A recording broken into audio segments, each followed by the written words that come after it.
પાટણ જિલ્લાના રાધનપુર વિસ્તારમાં અવરજવર માટે મહત્વપૂર્ણ બનેલા મહેસાણા રોડ પર આવેલો બનાસ નદીનો પુલ હાલ જર્જરિત સ્થિતિમાં છે અને તેની બંને બાજુથી ભારે વાહનો માટે અવરજવર બંધ કરાઈ છે। પરિણામે સ્થાનિક લોકોને ભારે મુશ્કેલીઓનો સામનો કરવો પડી રહ્યો છે। આ પરિસ્થિતિને ધ્યાનમાં રાખીને રાધનપુર વિધાનસભાના ધારાસભ્ય લવિંગજી ઠાકોરે મુખ્યમંત્રી ભૂપેન્દ્ર પટેલને પત્ર લખી તાત્કાલિક ડાયવર્ઝન માર્ગ બનાવવાની માંગણી કરી છે।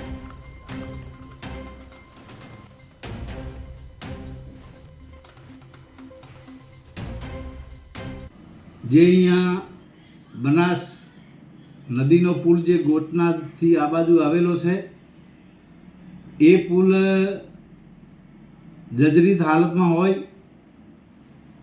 એમાં મોટા વાહનની અવરજવર બંધ કરેલ છે અને ડાયવર્ઝન આપ્યો છે। તો એ ડાયવર્ઝન લગભગ 50 કિલોમીટર ફરીને જવું પડે છે અને એમાં મારા ધ્યાનમાં આવ્યું કે અહીંયા રાધનપુર એક કોલેજ અને મોટી સિટી છે, જેથી કરીને વિદ્યાર્થીઓ ને અવર જવર માટે ખૂબ તકલીફ પડે છે। એટલે મેં મુર્દુને મક્કમ મુખ્યમંત્રી સાહેબને લેટર લખીને કે બનાસ નદીમાં જે કાંઈ નાણાં કે જે કાંઈ મૂકવું પડે એ મૂકીને એ ડાયવર્ઝન નદીમાંથી આપે, જેથી કરીને લોકોના હિતમાં અને આ લોકોને સગવડ મળી રહે અને ડાયવર્ઝન બને એવું છે।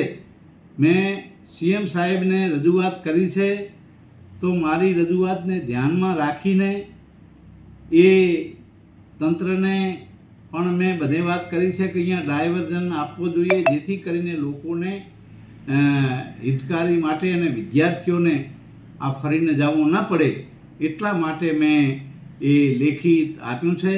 મને વિશ્વાસ છે કે અહીંયા નદીમાં ડાયવર્ઝન બનશે, એ લોકોના હિતમાં છે।